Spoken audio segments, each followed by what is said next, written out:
And a Chicago court now set to announce the sentencing of LET terrorist David Coleman Headley, the mastermind of the 26/11 Mumbai attack.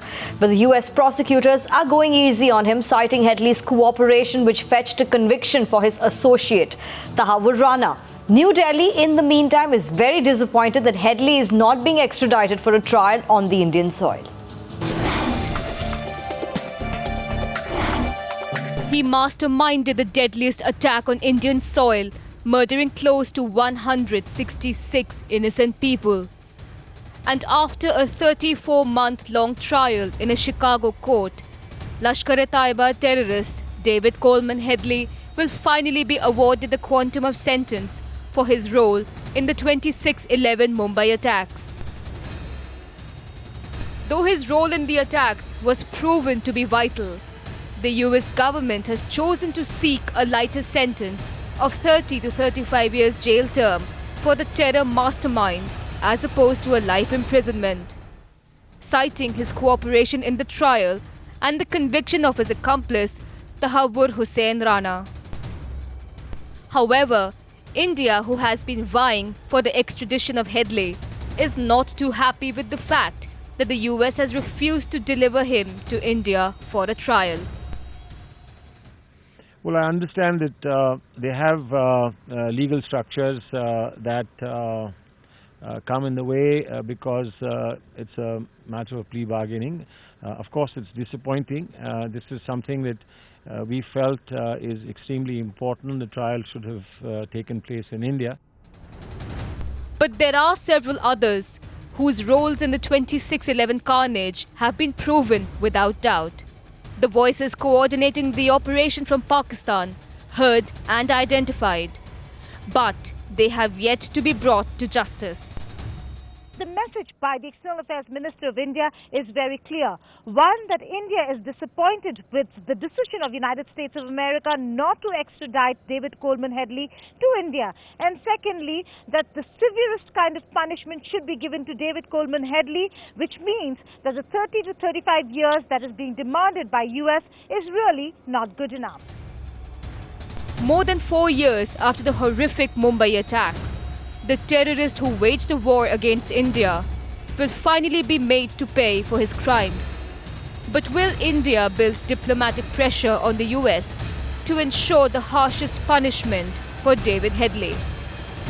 With Shalini Parekh in New York and Debolina in Mumbai, Mishti Verma, Times Now. Mr. Rotella, you were in this very interesting position where I don't know any other journalist who went from the United States, who recreated David Headley's steps back in India, in Mumbai, and was able to understand the motivations of that man and what transpired in the time before the deadly attacks occurred in Mumbai. So help us understand a sense of what David Headley was exposed to and how he was able to conduct these surveillances. I mean, it was very interesting to reconstruct as meticulously and in detail as possible his odyssey and, and his casing, his surveillance.